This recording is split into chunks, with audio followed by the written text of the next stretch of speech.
Bienvenue à ce webinaire qui sera consacré au diagnostic fonctionnel des postes de pompage en partant de la donnée jusqu'au levier d'optimisation. Donc, de ma part, je vais me présenter, c'est Iman Zidawi, je suis chef de projet IA et analyse de données chez 3DO. Donc, je vois parmi les participants déjà pas mal de collectivités, d'exploitants, de clients avec lesquels on a collaboré et du coup qui connaissent peut-être 3DO. Mais pour ceux qui ne connaissent pas 3DO, donc je vais présenter très brièvement. C'est un bureau d'études qui est spécialisé en hydraulique urbaine. Donc, on part de la conception, analyse hydraulique avec modélisation 3D ou pas, jusqu'au diagnostic et l'analyse des données, le fonctionnement des ouvrages. Donc 3DO a également une activité qui est plutôt produit, donc avec des produits sur mesure pour tout ce qui est problématique de transport solide, dépôt, stockage en réseau, pardon, qui ne font pas du tout partie de la présentation d'aujourd'hui. Mais si jamais vous avez des questions ou si ces problématiques vous parlent, donc n'hésitez pas à nous contacter par ailleurs pour en discuter.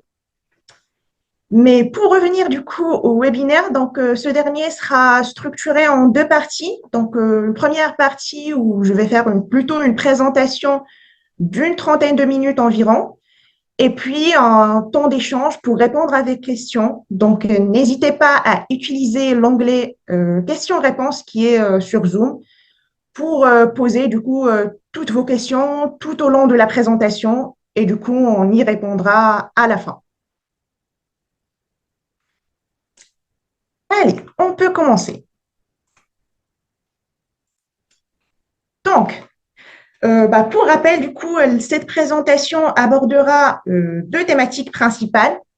D'abord, c'est comment comprendre le fonctionnement réel d'un poste de pompage à partir de ces données. Et ensuite, comment identifier les dysfonctionnements et connaître du coup les leviers d'optimisation. Donc, la présentation sera structurée en trois blocs. Le premier, c'est pourquoi on va diagnostiquer un poste de pompage. Le deuxième, c'est comment procéder. Et enfin, l'après, avec différentes stratégies d'optimisation qui seront illustrées par des exemples concrets sur lesquels nous avons travaillé au sein de 3DO. Donc, on commence par le pourquoi, mais avant cela, on va recentrer le discours sur le rôle et le fonctionnement d'un poste de pompage. Donc, avant tout, un poste de pompage, c'est un ensemble fonctionnel. Donc, je prends mon laser, donc on a une arrivée ou plusieurs qui vont amener l'effluent dans un regard ou une bâche. Et à partir de là, le poste a deux missions. La première, c'est stocker temporairement les effluents et après les évacuer. Donc, le pilotage du poste va souvent se faire via la mesure du niveau. Donc, typiquement, on va retrouver des poires de niveau dans le poste ou éventuellement des capteurs ultrasons qui vont déclencher les cycles de marche et arrêt des pompes. Donc, quand le niveau va atteindre un seuil haut, la pompe va démarrer et quand il descend sous ce seuil, sur un autre seuil d'ailleurs d'arrêt, elle va s'arrêter. Pardon. Donc, le poste va fonctionner par des cycles et ces cycles sont directement corrélés à ce qui arrive dans le poste et aux conditions hydrauliques. Et ensuite, la pompe va refouler dans une conduite de refoulement qui, dans certains cas, peut être instrumentée par un débitmètre. Donc, globalement, le rôle d'un poste de pompage, c'est assurer cette continuité hydraulique lorsqu'on ne peut pas avoir un écoulement gravitaire. Et d'un point de vue hydraulique, la pompe va convertir son énergie mécanique en charge hydraulique. Et du coup, elle va fournir une hauteur manométrique, une HMT, qui va compenser l'ensemble des contraintes du système, à savoir le dénivelé géométrique, c'est-à-dire vraiment la différence d'altitude entre l'aspiration et le refoulement, les pertes de charge linéaires qui sont dues au frottement du fluide dans les conduites et qui peuvent être importantes dans le cas où on a des linéaires qui sont très longs, et éventuellement les pertes de charge singulières qui sont plutôt dues à des accessoires, à des singularités hydrauliques qu'on peut avoir, donc typiquement un coude, un clapet anti-retour, une vanne ou autre. Mais du coup, ce poste de pompage doit répondre à des contraintes hydrauliques, c'est-à-dire fournir l'énergie nécessaire pour garantir le relevage des effluents au débit requis. Mais il ne faut pas le voir comme un équipement qui est un ouvrage qui est isolé. Il est intégré dans un système global qui est à la fois régulé et réglementé. Donc régulé parce que son fonctionnement est piloté par des automatismes, des consignes d'exploitation qui, d'un point de vue opérationnel, doivent engager la continuité du service, mais également la sécurité des usagers et des exploitants qui interviennent, mais également réglementé parce qu'il s'inscrit dans un cadre plus large d'obligations et d'exigences à respecter. Donc, l'idée clé, c'est que ces trois familles de contraintes ne sont pas indépendantes. Une décision hydraulique peut avoir un impact sur l'exploitation, par exemple, et inversement. Et du coup, c'est précisément ça qui nous pousse à faire un diagnostic pour les considérer en fait ensemble.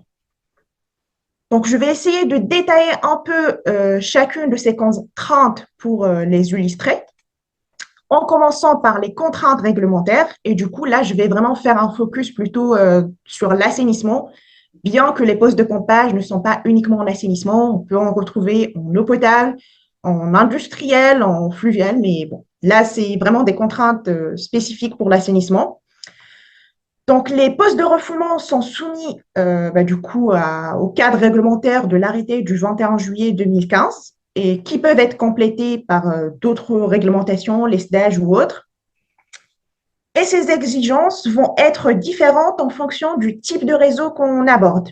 Donc, par exemple, pour un poste qui est raccordé à un réseau unitaire et doté d'un trop-plein, la consigne, c'est que les rejets d'eau usée par temps pluie peuvent être acceptés, mais ne doivent pas dépasser les 5% du volume annuel total.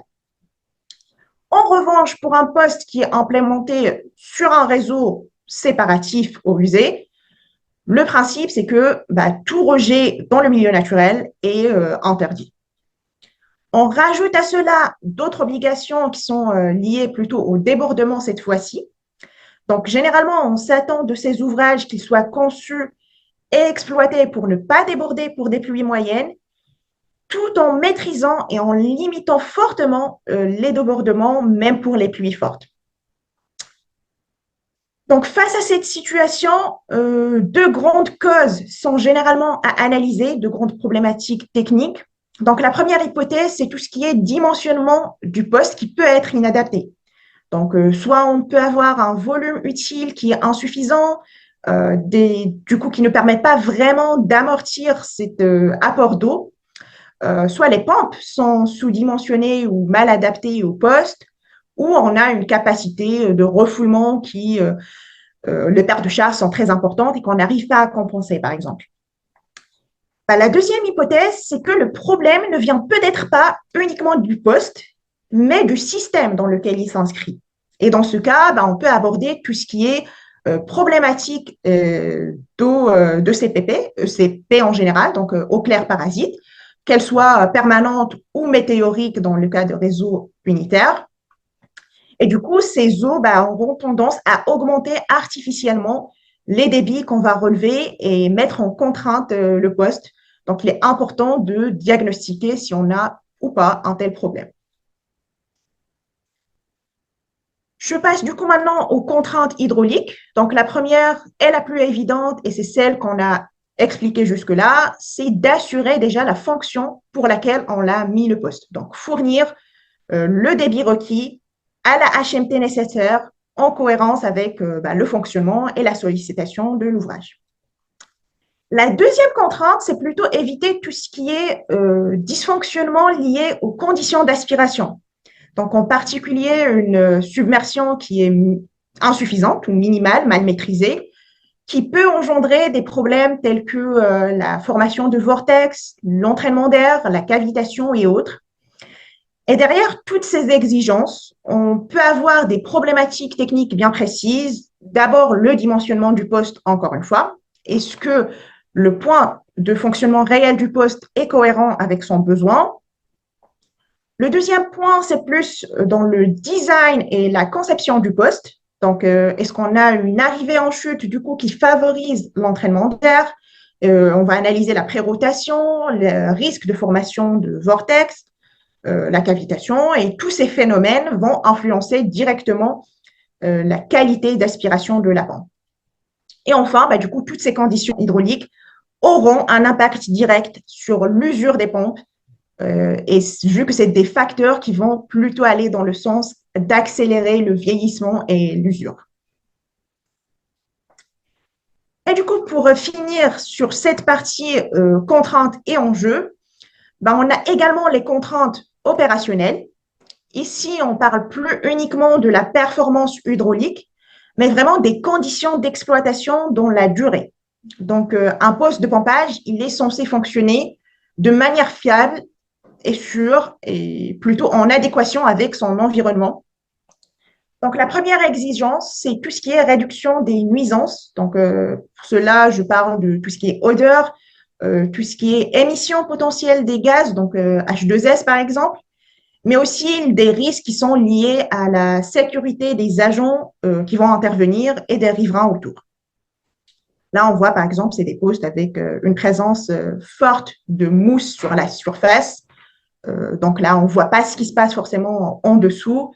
Et de l'autre côté, c'est plutôt un dépôt de graisse qu'on observe sur, du coup, au niveau de la surface libre de la cuve. Donc, le deuxième point, c'est plutôt le respect des préconisations constructeurs. Donc, notamment ici, je cite la fréquence de démarrage des pompes. Donc, en fait, des démarrages trop fréquents vont entraîner un échauffement, une sollicitation mécanique qui est plus importante et du coup, par conséquent, la réduction de la durée de vie de l'équipement court. Mais lorsque ces contraintes ne sont pas maîtrisées, du coup, on va avoir différentes problématiques. L'accumulation des dépôts, des graisses et autres, avec des vitesses qui sont insuffisantes ou des temps de séjour qui peuvent être très longs ou autres.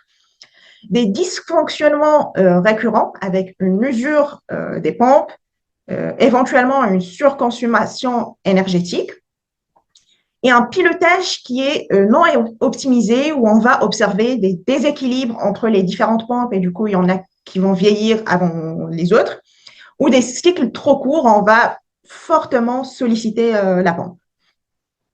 Donc, autrement dit, même si le poste respecte théoriquement sa fonction hydraulique, il peut être en difficulté d'un point de vue exploitation. Et c'est d'ailleurs souvent là que les coûts cachés vont apparaître, donc que ce soit les interventions pour le curage, la surconsommation énergétique excessive, la maintenance corrective et autres. Et du coup, pour concilier toutes ces contraintes, donc, on se dirige vers le besoin de mieux comprendre le fonctionnement de son poste et le diagnostiquer. Mais du coup, comment?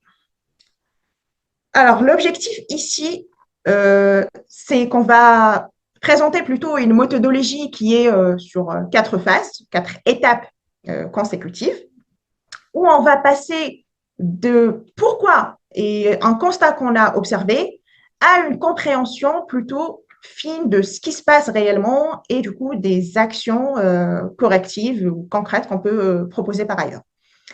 Donc, la première étape, c'est tout ce qui est collecte des données. Ici, on va rassembler l'ensemble des informations disponibles afin d'avoir un socle et une base pour l'analyse. La deuxième étape, c'est l'inspection terrain. Donc là, on va essayer de compléter s'il nous manque des données sur le terrain. Par exemple, des fois, la géométrie de la bâche n'est pas complète. On peut avoir quelques singularités qu'il faut relever sur place. Mais aussi, c'est une étape qui est importante pour confronter la théorie du fonctionnement du poste à sa réalité physique. Qu'est-ce qu'on observe vraiment et ce qui fonctionne comme prévu. La troisième étape, c'est vraiment ce socle diagnostic fonctionnel, proprement parlé. Donc là, on va, à partir des données collectées, vérifier, évaluer les performances hydrauliques et énergétiques du poste. On va analyser les cycles de fonctionnement, identifier les écarts et tout ça. Mais bon, je vais détailler en fait chacune de ces 4 branches plus tard. Là, c'est juste pour donner un peu le cadre. Et du coup, la quatrième et dernière étape, c'est formuler des solutions et des pistes d'optimisation et d'amélioration qui seront basées sur les résultats du diagnostic fonctionnel. Maintenant, on va passer aux détails de chacune de ces parties, à commencer par la collecte des données. Donc, c'est un peu en fait l'étape clé de ce diagnostic parce que la qualité du diagnostic qu'on va en faire dépend fortement de la qualité des données qu'on a. Donc, pour cela, on va partir d'abord de données indispensables, sans lesquelles on ne peut malheureusement pas comprendre et analyser le fonctionnement hydraulique d'un poste. Donc, pour cela, on aura besoin, par exemple, de la géométrie de la bâche, avec les volumes, les surfaces et tout ça, les cotes d'aspiration, de refoulement. Ensuite, les caractéristiques des pompes, donc avec leur puissance, la courbe HQ, la référence du modèle à défaut, l'historique des hauteurs d'eau dans la bâche, ça c'est une donnée qui sera très importante pour nous par la suite, ainsi que les cycles de pompage, donc une historisation des arrêts-démarrage de la pompe. Et éventuellement, si le poste est équipé d'un variateur de vitesse, on aura également besoin de la fréquence de rotation ou directement des vitesses de rotation. Mais du coup, d'autre part, on a également besoin de données complémentaires qui peuvent venir pour affiner un peu ce diagnostic et surtout répondre à des problématiques qui sont particulières et bien ciblées. Donc, par exemple, le débit refoulé, il va nous permettre de confronter nos estimations à une mesure réelle. Les données d'énergie et de puissance sont essentielles pour analyser tout ce qui est performance énergétique. La courbe réseau, point de fonctionnement, ça rejoint le débit refoulé, c'est pour avoir une idée claire du fonctionnement de l'ouvrage et de son point de fonctionnement. La configuration de l'automate, c'est intéressant pour comprendre la logique de pilotage du seuil, de la pompe, pardon, les seuils d'arrêt-démarrage, la permutation des pompes et autres. Et puis, les données météorologiques ou hydrologiques, du coup, pour la pluie, les nappes, la marée, tout ce qui peut venir compléter cette analyse et contextualiser un peu les apports qu'on peut avoir dans le poste. Donc, au bout de cette phase, l'objectif, c'est clairement pas de conclure, mais c'est déjà d'avoir le socle pour passer à l'analyse par la suite. Mais avant cela, du coup, il y a l'étape inspection ou visite de l'ouvrage qui permet de compléter tout ce qui est données manquantes et confronter en fait les données à la réalité physique de l'ouvrage. Donc, la première dimension, c'est ce que j'ai dit tout à l'heure, les relevés géométriques. Donc, ici, on va utiliser de notre côté un scanner 3D qui va venir relever toutes les singularités de l'ouvrage. Donc, là, par exemple, on a un site où sur le plan, on ne le voyait pas forcément, mais en allant sur site, on voit qu'il y a une chute qui est très importante avec des toboggans sur les côtés, donc là, d'un côté et de l'autre de la chute, qui vont venir du coup modifier en fait la géométrie et surtout la surface mouillée de l'ouvrage, ce qui va impacter par la suite notre estimation du débit pompé, du débit entrant et tout ça. Le deuxième point, justement, c'est la mesure du débit refoulé. Donc, si le site, ou même s'il est d'ailleurs instrumenté, on va pouvoir réaliser une mesure ponctuelle sur site avec du coup un débitmètre clamp-on qui va permettre de mesurer in situ le débit réellement pompé et du coup le confronter par ailleurs aux données théoriques, soit les courbes constructeurs, soit à notre calcul par la suite. Et enfin, il y a une étape qui est plus métier où on va essayer d'identifier déjà s'il y a des dysfonctionnements potentiels qui sont visibles. Généralement, tout ce qui est dépôt et graisse, on s'en rend compte sur site. Tout ce qui est entraînement d'air, là, on voit pas forcément clairement sur l'image, mais on a la conduite d'aspiration qui n'est pas forcément bien immergée dans l'eau, donc avec une arrivée en chute en plus, donc un risque d'entraînement d'air. On peut déjà voir l'état des équipements ou autre, mais en tout cas, c'est vraiment une étape pour nous qui est importante pour bien mettre l'ouvrage dans son fonctionnement réel. Et du coup, là, on va essayer de partir de cette réalité hydraulique du site pour faire notre diagnostic fonctionnel du poste de pompage. Donc, pour cela, on va partir de ces données d'entrée, donc la géométrie, les chroniques de données, donc hauteur et arrêt démarrage des pompes, corrélé à la caractérisation des pompes pour en fait construire une sorte de modèle virtuel. Donc, on va essayer de reproduire tout ce qui est débit entrant et débit pompé au sein du poste, qui vont nous permettre par la suite de faire notre analyse hydraulique, identifier le point de fonctionnement des pompes, faire la caractérisation des volumes, l'estimation de la consommation énergétique et autres. Donc, je vais vraiment détailler cette partie après. Mais en tout cas, à partir de cette analyse qu'on va faire, on va pouvoir voir, identifier s'il y a des problématiques ou pas. Des fois, tout peut marcher et on n'a pas besoin de faire une amélioration. Et quand il y a des problématiques, donc là, on va proposer une modélisation du poste avec différentes stratégies et avec une to-do list, pour optimiser le poste, en fait, une liste d'actions. Donc, si je prends cette partie analyse hydraulique, donc nous, on la structure en deux branches. La première, c'est tout ce qui est analyse et exploration des données. Donc, on va regarder est-ce que le poste fonctionne comme prévu? Donc, est-ce qu'on a les bons seuils d'arrêt-démarrage entre ce qui est paramétré et ce qu'on observe, nous, à partir des données? Est-ce que la permutation des pompes est bien assurée? Et est-ce que les fréquences de variation de la fréquence et la vitesse de rotation sont également respectées dans le cas où il y a un variateur de vitesse? La deuxième question, c'est est-ce que le poste et le fonctionnement du poste en particulier respectent les règles de bonne pratique? Donc, tout ce qu'on a évoqué tout à l'heure avec un nombre de démarrage qui est fourni, maximal par heure qui est fourni par le constructeur généralement.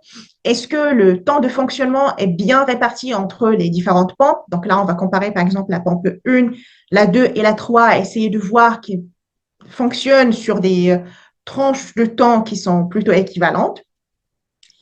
Est-ce qu'on a la bonne submersion des pompes et autres?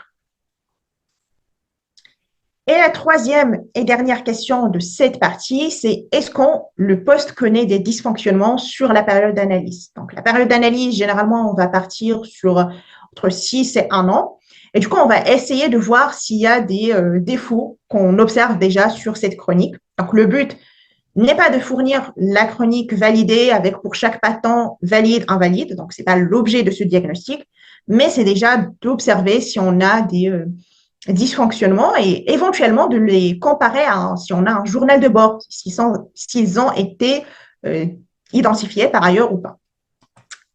Donc là, on a un exemple concret de cette analyse avec le débit qu'on a reconstruit, donc en vert, le débit de la pompe 2 du coup, et en rouge la pompe 1.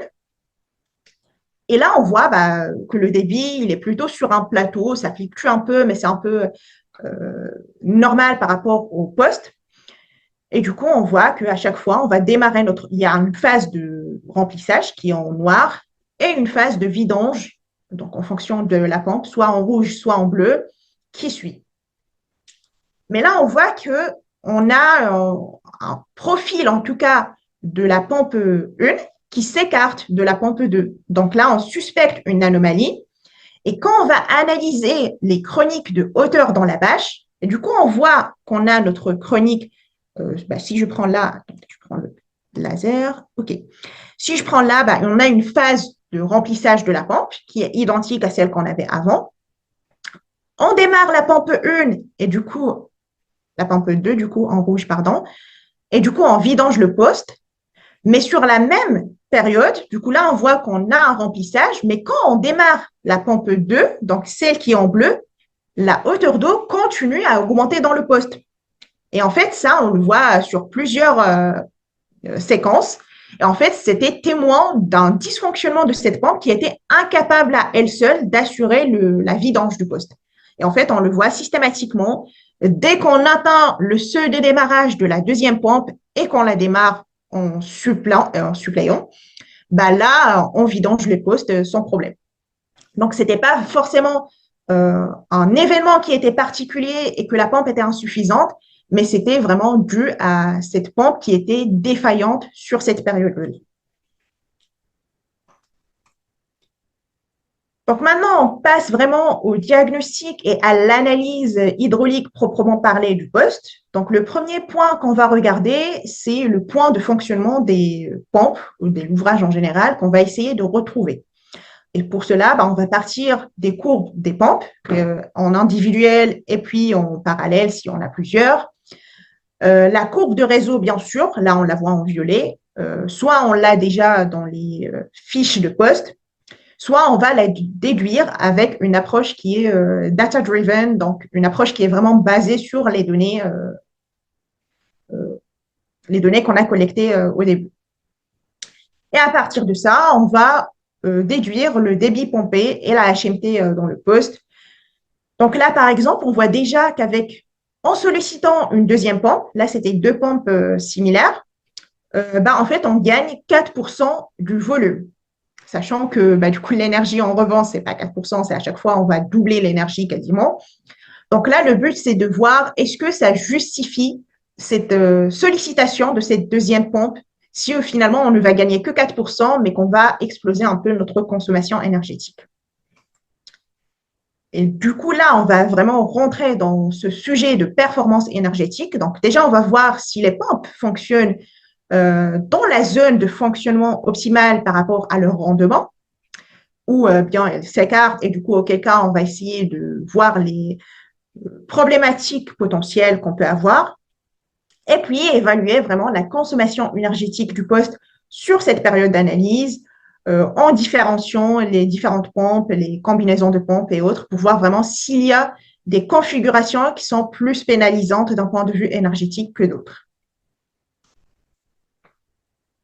Et finalement, on va recontextualiser le poste dans son environnement. Donc là, on va voir est-ce qu'on a une influence aval, par exemple, sur le poste, par rapport à la marée, par exemple, par rapport aux nappes. Là, on voit deux graphiques. Le premier, c'est avec la hauteur du milieu naturel. Le deuxième, c'est avec la pluviométrie. Et étonnamment, on voit une corrélation avec la pluvio, mais on voit que cette dernière est beaucoup plus forte par rapport au niveau dans le milieu naturel. En fait, là, c'était vraiment un problème d'intrusion du milieu naturel dans le poste. Et du coup, bien qu'on pompe ce qu'on veuille, il y a toujours de l'eau qui rentrait du milieu naturel et on voit qu'on a là cette tendance ou des hauteurs qui suivent vraiment la tendance des hauteurs dans le milieu naturel, bien qu'on n'ait pas vraiment d'événements pluvieux sur cette période. Et après, du coup, on va compléter également cette analyse en distinguant tout ce qui est temps sec et temps pluie et en établissant des profils de temps sec, notamment, donc pour voir tout ce qui est ECPP, du coup, eau claire parasite permanente. Et on refait un peu le même travail pour comparer pour le temps de pluie, bien qu'il n'y ait pas forcément un profil de temps de pluie. Mais le but ici, c'est surtout de voir si on a des ECPM, donc des eaux claires parasites, mais météoriques cette fois-ci, qui sont corrélés plutôt aux événements pluvieux. Donc voilà, à la suite de ce diagnostic, on va pouvoir faire des bilans qui sont vraiment par thématique. Donc un bilan hydraulique pour savoir est-ce que les pompes, il y a une adéquation entre les pompes et la sollicitation de l'ouvrage, pardon. Quel est le volume entrant dans le poste? On peut aussi faire des analyses saisonnières, hebdomadaires et autres pour voir si on a des profils qui se dégagent. Quel est le volume pompé? Donc là, on peut voir aussi si on a des dysfonctionnements par période. Et établir ce profil horaire et une évaluation de tout ce qui est ECPP. Un bilan opérationnel, donc le nombre de démarrages des pompes par heure et leur plage de marnage. Et puis un bilan vraiment énergétique qui va donner la consommation énergétique du poste, la gamme de rendement et les risques fonctionnels encourus. Et puis un bilan kilowattheure par mètre cube d'eau pompée. Et du coup, en fonction des nombres de pompes activées, des fois, on va doubler notre consommation énergétique, donc notre kilowattheure par mètre cube pompé, en doublant le nombre de pompes, mais on ne va pas gagner en volume pompé forcément. Et du coup, maintenant, on va passer au après. Donc, une fois qu'on a diagnostiqué certains dysfonctionnements, qu'est-ce qu'on fait et dans quel cas? Donc, pour cela, on a vraiment un panel de solutions et d'outils qui sont vraiment nombreux. On commence déjà par tout ce qui est approche métier, vraiment hydraulique, en comparant avec des normes, des références techniques, Donc là, par exemple, pour tout ce qui est aspiration d'air ou risque d'aspiration d'air, on va se focaliser sur la norme ANSI 9.8. Donc, on fait un diagnostic par rapport à cette thématique. On va regarder tout ce qui est bonne pratique par rapport à la cavitation, par rapport au NPSH et toute autre solution. Et du coup, suite à cela, on peut préconiser des solutions telles qu'un remplacement qui est ciblé des pompes, donc pour mieux s'adapter aux conditions hydrauliques du site. Installer un variateur de vitesse, ça peut aussi être une solution dans certains cas. Des fois, il faut du coup élargir le scope vers l'amont du poste. Peut-être le problème vient d'ailleurs. Donc, typiquement, le cas de transport solide, est-ce qu'on ne peut pas installer un ouvrage d'interception de ces matières solides et de dépôt? Donc là, on a l'exemple d'un pack qui fait d'ailleurs partie du catalogue produit de 3DO dont j'ai parlé au début. Et du coup, des fois, ces solutions ne seront pas suffisantes et il faut recourir à des modèles un peu plus sophistiqués, tels que la modélisation 3D, la simulation du pilotage du PR ou bien la gestion dynamique IA. Donc, pour ce qui est modélisation 3D, ça peut être intéressant pour des problématiques d'aspiration au niveau des pompes, donc tout ce qui est pré-rotation, champ de vitesse, tout ça, mais également dans le cas des dépôts à proximité de l'aspiration. Donc, on peut faire une modélisation du poste pour voir où est-ce que les dépôts se localisent et est-ce qu'on ne peut pas les réorienter vers une autre zone, loin en tout cas de l'aspiration. Donc, on va partir, là, on avait un projet dans lequel on avait un premier design avec un problème d'aspiration, d'air, pardon, où on a proposé un aménagement et qu'on a modélisé en 3D. Donc, les verrous, généralement, des approches comme celle-là, c'est tout ce qui est géométrie du poste. Donc, on doit vraiment avoir la représentation la plus fine. Et du coup, ça appuie en fait la partie inspection sur site où on va faire ce scan 3D qui va relever toute la géométrie, mais également tout ce qui est conditions limites, alimentation du poste et tout ça. Donc, pour ce cas en particulier, du coup, il y a 3 stratégies d'optimisation, en tout cas 3 aménagements qui ont été testés avec des déflecteurs, des poteaux de séparation des flux et autres. Et du coup, la proposition retenue permettait de respecter ces critères, les critères de la norme ANSI dont j'ai parlé tout à l'heure, et d'améliorer du coup les conditions d'écoulement à proximité des pompes. On passe du coup à la deuxième solution qui est dans ce cas un simulateur du pilotage du poste. Donc, on peut recourir à ce type de modélisation quand on a une problématique liée au gain énergétique. On veut gagner en énergie.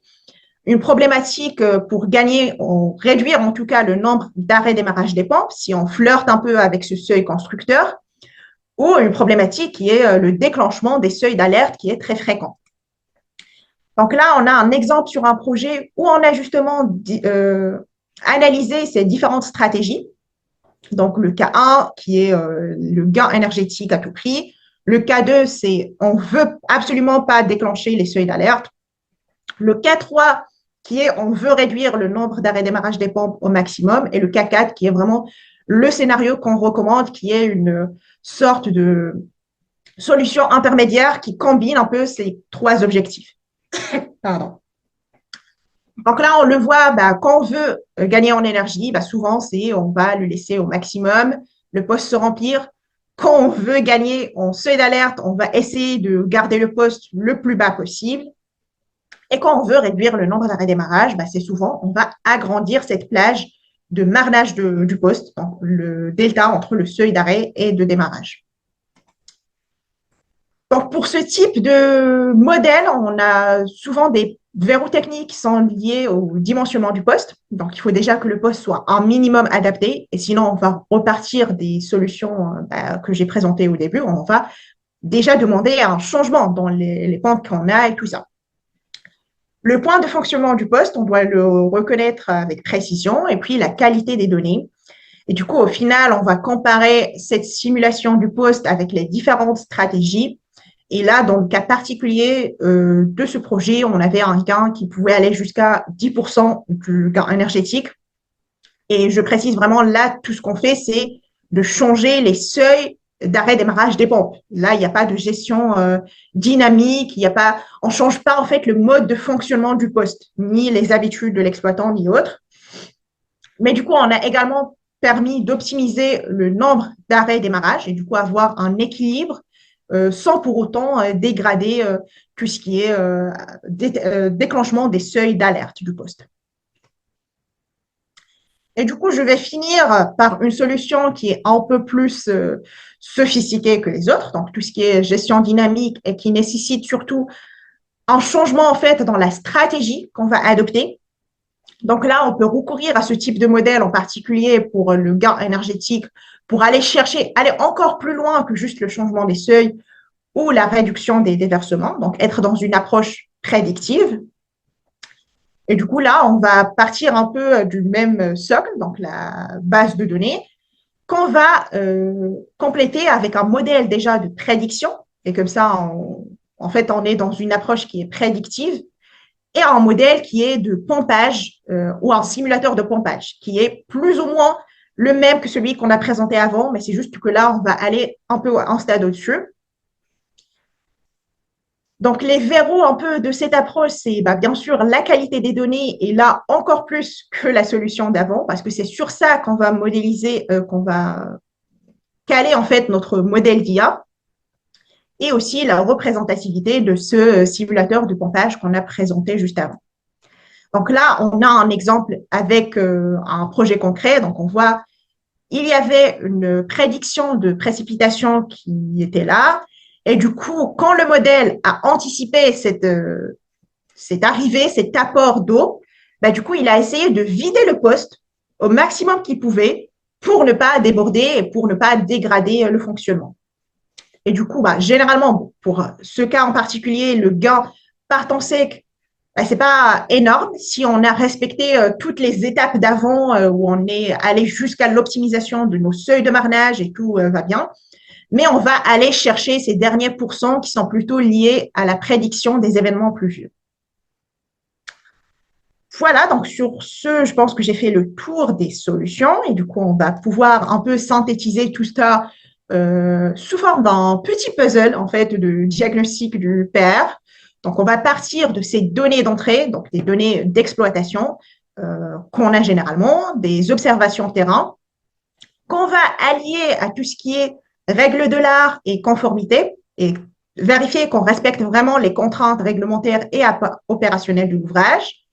On va vérifier si l'asservissement et la performance des pompes et détecter éventuellement des dysfonctionnements. Et puis, il y a cette partie où on va vraiment faire un diagnostic hydraulique. On va chercher le point de fonctionnement, la zone de rendement, la consommation et tout ça. Potentiellement, en fonction des conclusions de ce diagnostic, on peut avoir des optimisations ciblées. Donc là, j'en ai présenté trois, la modélisation 3D, le simulateur de pilotage et la gestion dynamique, pour au final avoir vraiment un comparatif entre ce qu'on propose et le statu quo, le fonctionnement actuel en tout cas du poste, avec des préconisations qui sont actionnables. Voilà ce qu'il faut faire pour atteindre tel ou tel objectif. Donc voilà, je vous remercie pour votre attention et du coup, je vais switcher sur la partie questions-réponses pour voir s'il y a déjà des questions et sinon, n'hésitez pas à les mettre au fur et à mesure.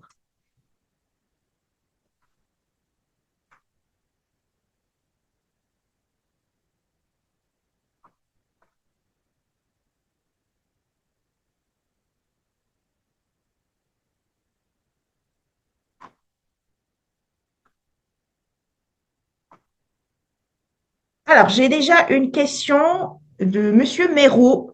Un père qui est équipé de plusieurs pompes, quelle serait la temporisation adaptée pour la permutation des pompes afin d'éviter des arrêts-démarrage trop fréquents, mais également un temps de fonctionnement trop long? Comment déterminer cette temporisation? En fait, généralement, la permutation des pompes, c'est souvent cyclique. Donc, généralement, on va démarrer, si on est sur une phase où on démarre une pompe à la fois, donc on va démarrer la première et le prochain cycle, on va démarrer la deuxième. On va essayer de les permuter dans ce sens-là. Mais sinon, si on est sur des postes qui vont fonctionner, la même pompe va fonctionner très longtemps. Généralement, en fonction du volume, du coup, la sollicitation, si par exemple la vidange de la bâche va prendre jusqu'à 4 heures, on va peut-être recommander de permuter la pompe au bout de 2 heures. Mais c'est vraiment, ça dépend fortement du modèle de la pompe. Il faut vraiment voir dans les fiches constructeurs quelle est la durée max acceptée pour cette pompe pour qu'elle tourne en continu sans que ça se dégrade et sans vraiment atteindre à sa durée de vie. Donc, Monsieur Méraud, si j'ai pas répondu à votre question, et d'ailleurs pour les autres aussi, n'hésitez pas à me remettre une question, comme ça, j'essaie de préciser un peu ma réponse. Alors, Monsieur Desméloise, combien de temps prend l'étude globale d'un poste?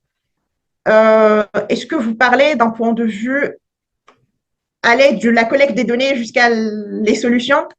Généralement, les deadlines, bon, on va partir sur plutôt du 3 mois entre la collecte, la visite du site et du coup le rendu. Mais honnêtement, ça va aussi dépendre des effectifs qu'on a et le plan de charge de l'équipe. Donc, en fonction de la période, peut-être sur des périodes, on va pouvoir faire l'étude plus rapidement. Sur d'autres, ça va prendre un peu plus de délai. Mais généralement, on peut dire bon, autour de 3 mois, on peut faire une analyse complète d'un poste de pompage.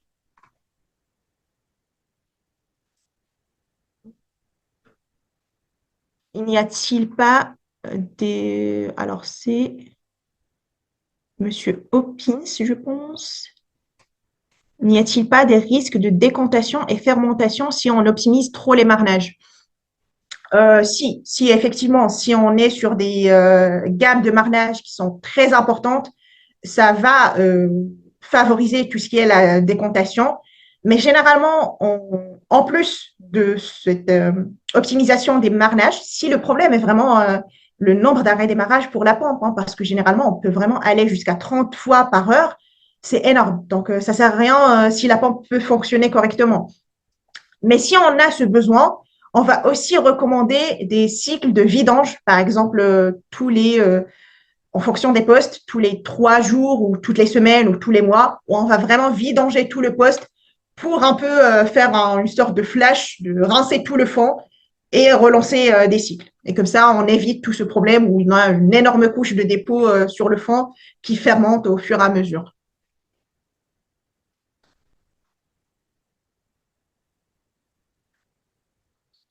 Monsieur Tsouk, merci pour cet exposé qui met en valeur l'importance des PR. Deux questions. Est-ce que l'analyse permet d'orienter le diag vers des soucis électro-hydrauliques?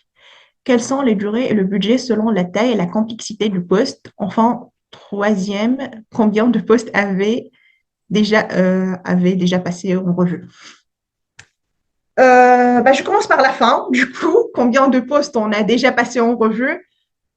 Euh, Ça va dépendre des solutions. Genre, par exemple, il y a des postes où on est allé jusqu'à la 3D. Et là, malheureusement, je ne saurais pas vous donner le chiffre, mais peut-être que mon collègue Gabriel, qui est probablement dans les présents, donc peut vous répondre à cette question. Pour la partie plus simulateur du PR, on est plutôt sur une dizaine de postes à peu près où on est allé dans ce simulateur. Donc, effectivement, sur une prestation qui est assez récente dans le panel des solutions de 3DO. Donc, mais on a en tout cas testé pour une dizaine de postes et les retours sont plutôt intéressants. Et pour certains, on est même allé jusqu'à cette partie gestion dynamique, bien sûr, avec d'autres euh, collaborateurs qui sont là sur la partie déploiement de l'IA, tout ce qui est hardware et autres. Quelles sont les durées et le budget? Donc, la durée, du coup, j'ai donné un estimatif pour la partie analyse fonctionnelle. Pour la partie modélisation 3D ou le simulateur, ça va dépendre effectivement de la qualité des données et tout ça. Donc, on va analyser au fur et à mesure. Le budget, généralement, une analyse de diagnostic du PR, d'un seul PR, on est autour de 3 000 euros.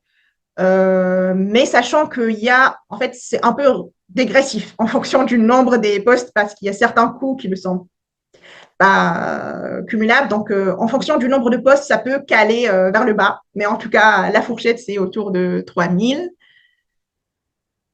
Est-ce que l'analyse permet d'orienter le diagnostic vers des soucis électro-hydrauliques? Ben justement, en fait, c'est un peu le but. Au départ, on part de cette analyse, exploration des données pour déjà orienter quels sont les types des problématiques vers lesquelles on va creuser un peu plus. Si le client me dit que il n'a pas de problème de consommation énergétique et que cela l'intéresse pas, je ne vais pas faire mon diagnostic et ma proposition de solution dans ce sens-là. On va vraiment se focaliser sur déjà ce qui est problématique pour le client. Donc déjà, il va venir demander une analyse. Il sait plus ou moins les problèmes qu'il a. Et aussi, on va l'orienter en fonction de l'analyse des données et ce qui ressort de cette phase avant de vraiment orienter les stratégies et les solutions.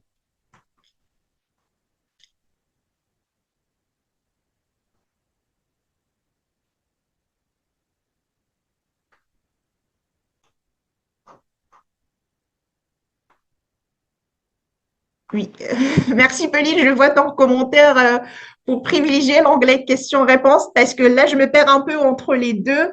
Donc, j'essaie de ne pas rater des questions que même. Alors,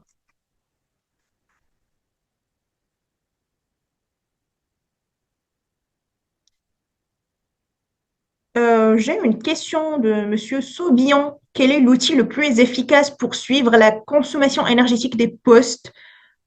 Euh, ok, Pauline veut répondre. Allez, Pauline. Non, c'est pour faire le tri. Ah, d'accord. C'est pour me donner où est-ce que j'en suis. Ok. En fait, ça dépend de ce que vous voulez, mais si c'est juste pour suivre la consommation, bon, généralement, il y a un compteur, mais du coup, qui va, dans ce cas, donner la consommation du poste et du coup aussi de votre centre US et tout ça.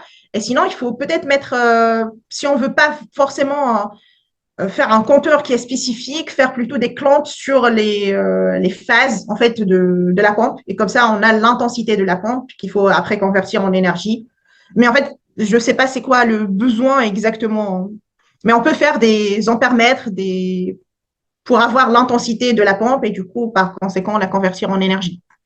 J'espère que ça répond à la question, mais sinon, préciser un peu plus le contexte pour voir.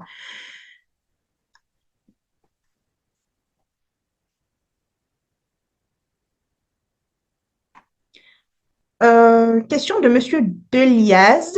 À partir de quelle puissance de pompe le coût d'un diagnostic comme celui-ci devient économiquement intéressant? On n'a pas fait de corrélation puissance de pompe ou taille du poste avec ce qu'on y gagne parce que honnêtement, je trouve que les thématiques sont tellement différentes. Euh, Si on est par exemple sur un problème d'aspiration d'air, c'est pas forcément corrélé à la puissance.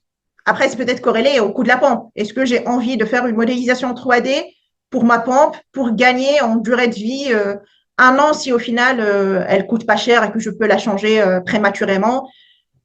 C'est possible, mais je pense que c'est un choix qu'il faut faire et c'est un arbitrage qu'il faut faire.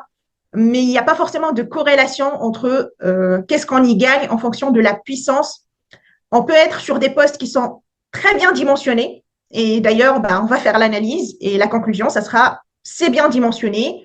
On peut vous proposer une solution, mais vous allez gagner 1% sur votre fonctionnement actuel. Donc là, c'est pas intéressant d'aller plus loin. Mais pour d'autres, où c'est tellement mal dimensionné que rien qu'avec les premières approches et les solutions qu'on va ressortir du diagnostic, donc tout ce qui est changement de poste, mettez un variateur, mettez autre chose, ça peut déjà faire gagner pas mal.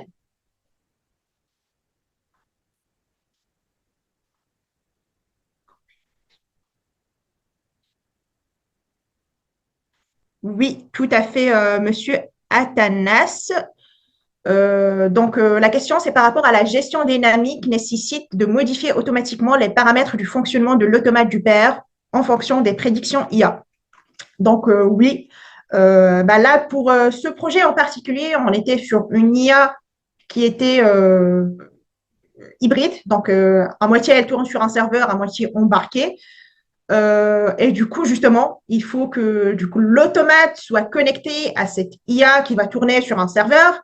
Et du coup, c'est lui qui va donner les décisions de démarrer ou pas une pompe, bien sûr avec des approches sécuritaires où l'opérateur peut prendre la main et dire non, je veux pas ça, je veux rester sur mon automate classique qui gère les arrêts démarrage. Mais ça change effectivement pas mal dans tout ce qui est pilotage du poste et organisation autour.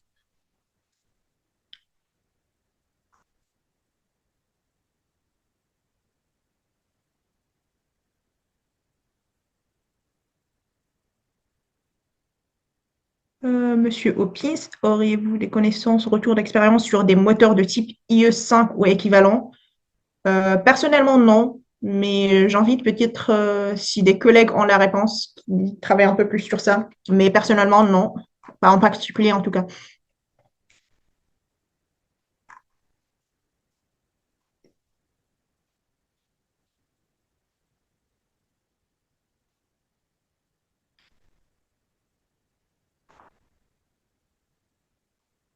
Monsieur Tachakout, donc il y a deux questions. Est-ce que vous faites aussi le diagnostic des postes de pompage en ligne?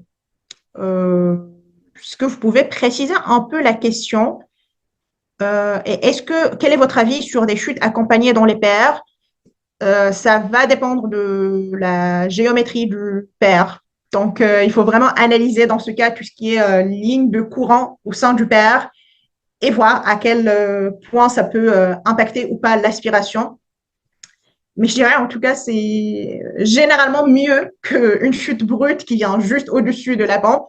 Mais il faut vraiment voir par rapport au design de la bâche en général.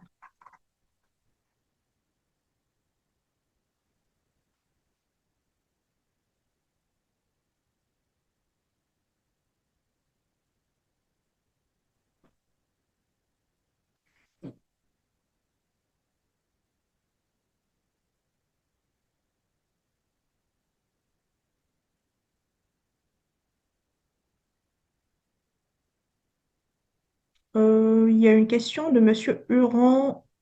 Évaluer l'impact de ces diags sur la production de H2S, non, pas en particulier.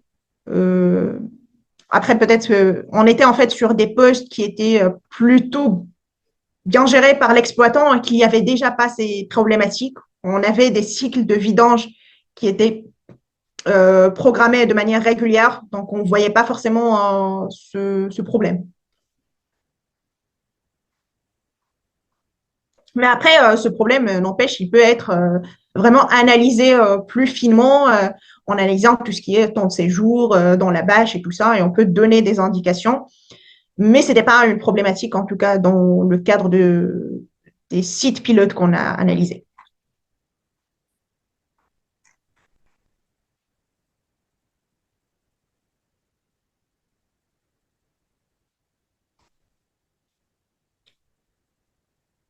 Là, j'ai perdu un peu les questions.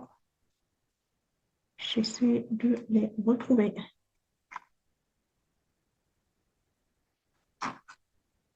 Très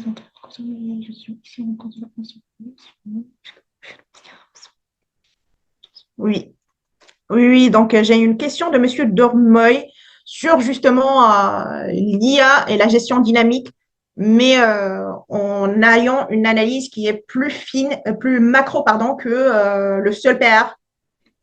Donc effectivement, c'est une analyse. Bah, on n'a pas encore eu l'occasion de l'aborder, en tout cas dans le cadre de ces projets pilotes.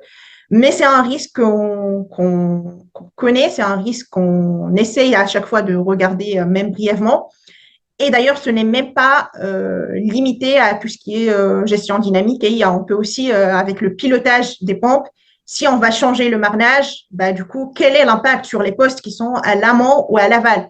Donc, il faut toujours regarder cette analyse un peu macro, parce que bah, ce que j'ai dit au début, hein, un pair, c'est pas un ouvrage isolé tout seul, donc il fonctionne dans un environnement. Donc, le but, c'est aussi d'essayer d'estimer l'impact qu'on peut avoir sur l'environnement du pair, notamment par temps pluie, effectivement.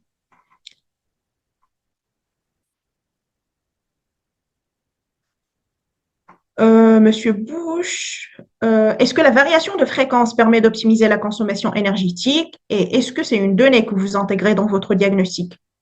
Oui, tout à fait. Et d'ailleurs, je pense, dans certains cas en tout cas, ça permet de gagner beaucoup plus que ce qu'on peut faire avec la simple modification des seuils d'arrêt démarrage. Donc là, on a pas mal de littérature là-dessus qu'on a analysé et qu'on a scruté. Donc, on peut y gagner pas mal. Est-ce que c'est une donnée que vous intégrez? Donc oui, pour les postes qui sont équipés déjà avec un variateur, bah forcément, on va partir de ça. Et du coup, l'optimisation, ça ne sera pas de dire on va modifier les seuils d'arrêt démarrage, mais peut-être on va modifier la consigne de changement de fréquence pour aller dans ce sens d'optimisation énergétique. Après, bah, du coup, dans les pistes d'optimisation, on peut aussi proposer d'installer un variateur de fréquence, mais s'il est déjà là, bah, du coup, on va partir vraiment de ce postulat en amont.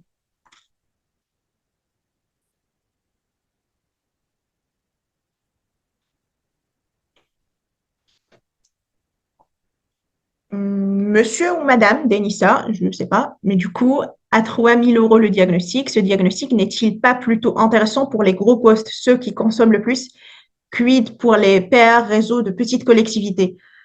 Bah, comme dit, le diagnostic n'est pas fait que pour la consommation énergétique. Et c'est vrai que c'est une thématique qui parle souvent le plus aux exploitants des PR, tout ce qui est consommation énergétique et exploitation. Mais le but de diagnostic n'est pas que ça. Le diagnostic, on peut déjà mettre en avant d'autres problématiques euh, par rapport au fonctionnement des pompes. Donc là, l'exemple que j'ai montré, par exemple, avec les dysfonctionnements, où on va voir cette pompe qui n'arrive pas à faire son travail et du coup, qu'on est obligé à chaque fois de supplier avec de compléter en fait avec une deuxième pompe. Donc ça joue sur la consommation énergétique, mais ça met surtout en avant un dysfonctionnement de ce qu'on a, du matériel qu'on a. Donc, comme dit, peut-être déjà avec des petits PR, même si on gagne les 10, les 20, les 30% de consommation énergétique, c'est peut-être pas, ça pèse pas suffisamment dans la balance pour justifier le coût de l'étude. Mais en tout cas, je pense que le coût de l'étude, c'est vraiment faut le voir sur l'échelle macro et on n'a pas sur un seul objectif plus qu'un autre. En fonction. Après, si bien sûr l'objectif c'est en particulier la consommation énergétique d'un petit poste de pompage, je saurais pas vous dire est-ce qu'on fait moins ou plus.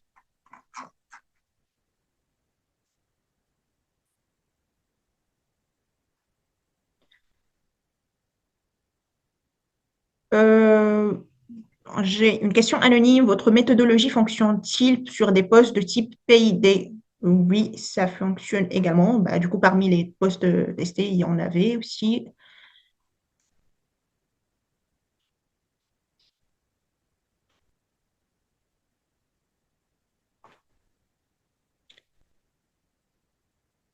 Dans le cas où une mesure par débitmètre n'est pas possible, pouvez-vous réaliser la mesure par amputement? Si oui, comment procédez-vous?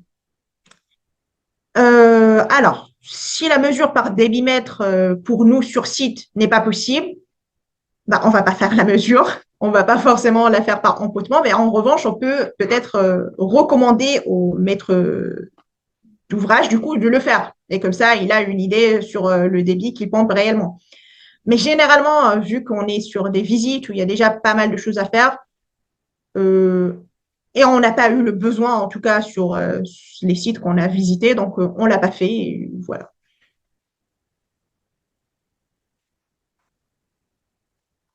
Mais généralement, le but, notre mission lors de la visite, ce n'est pas de faire une mesure du débit. La mesure du débit, on va la faire en complément pour nous avoir une idée qui va nous aider dans notre diagnostic, mais on n'est pas là pour mesurer le débit complet.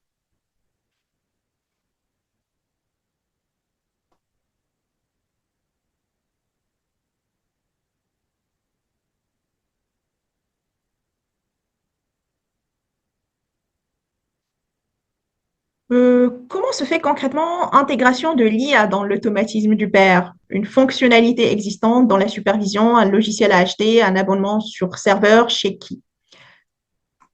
Je pourrais peut-être pas donner forcément des noms, mais bah, du coup, nous, de notre côté, on a un partenaire qui est un peu privilégié, Equidra, qui travaille sur tout ce qui est déploiement des solutions IA. Donc, généralement, on est sur des abonnements sur serveur pour faire tourner l'IA et du coup, qu'il faut embarquer au niveau de l'automate. Pour le projet qu'on avait, bah, du coup, on s'était associé également à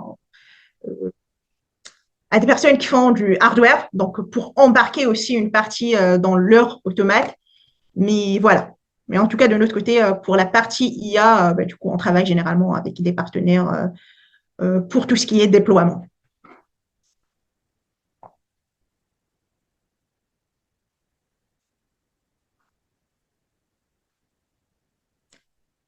Avez-vous fait des diagnostics sur des pompages en eau potable? Oui, on a déjà fait bah, du coup ce type d'analyse en eau potable et pour des industriels aussi généralement. Donc, il me dit effectivement dans la présentation, on parle pas mal de problématiques dues à liées plutôt à l'assainissement, mais les postes de pompage, ce n'est pas qu'en assainissement et ce type de diagnostic peut être transposé à d'autres thématiques, à d'autres domaines en tout cas, avec effectivement des thématiques qui sont plus différentes. Là, on ne va pas parler de transport solide, par exemple, en eau potable.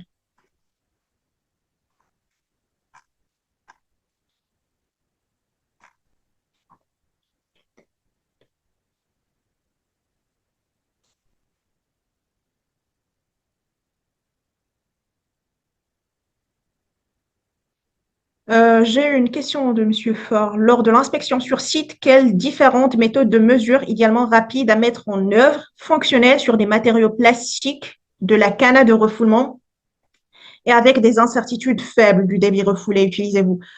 Bah, comme dit, on l'a pas forcément testé sur ce type de matériaux, en tout cas. Et le but pour nous, forcément, sur site, c'est pas de faire cette mesure vraiment du débit pompé. Donc, on va la faire quand on peut. Et déjà, du coup, la première problématique qu'on rencontre souvent, c'est déjà l'accessibilité de cette conduite de refoulement sur laquelle on peut faire mettre ce débitmètre clamps on pour avoir la mesure du débit. Mais notre but, en général, c'est pas forcément ça. On va pas se focaliser sur cette mesure du débit. Et si on peut pas la faire, on va plutôt se fier à des retours d'expérience du coup de l'exploitant qui généralement a plus ou moins une idée du débit refoulé de son poste. Et sinon, bah, du coup, ça sera a posteriori avec une approche data-driven, donc une approche qui est vraiment basée sur l'analyse des données, avec cette reconstruction du capteur virtuel de refoulement qui va nous donner l'indication sur le débit refoulé.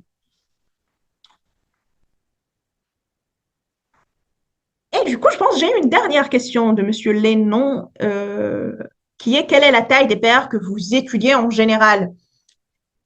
Euh, c'est très très large, c'est très très large. Je pense qu'on a fait des paires qui font un peu 4 mètres carrés de surface jusqu'à des paires qui peuvent en faire une vingtaine. Donc, c'est très large comme panel et en fonction des thématiques. Je pense que les collègues qui travaillent sur la modélisation des paires, ils ont eu affaire peut-être à des paires un peu plus grands que ceux qu'on a fait pour la simulation.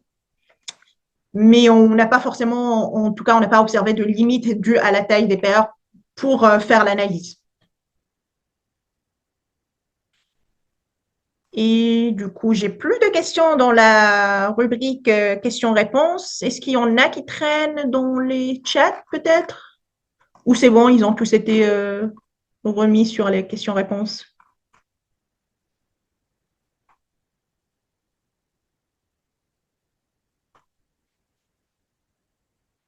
Je vois quelques-uns, mais du coup que j'ai revus sur la partie questions-réponses. Donc, je pense qu'on a fait le tour.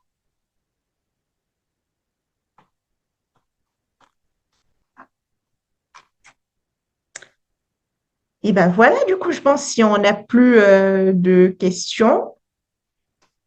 Ah, merci. Donc, bah, je vous remercie encore une fois pour votre présence. Je pense que l'équipe Com, ils ont mis un petit message pour du coup la rediffusion qui peut être envoyée. Et du coup, si vous avez en tout cas des questions ou vraiment des problématiques particulières pour des postes en particulier, donc n'hésitez pas à nous contacter. Bah, là, j'ai laissé mon adresse mail ainsi que celle de 3DO. Et du coup, on va essayer d'y répondre et de faire organiser potentiellement vraiment un moment d'échange pour cibler votre problématique en particulier et du coup les solutions qu'on peut y apporter. Merci beaucoup à tous et je vous souhaite du coup une bonne journée.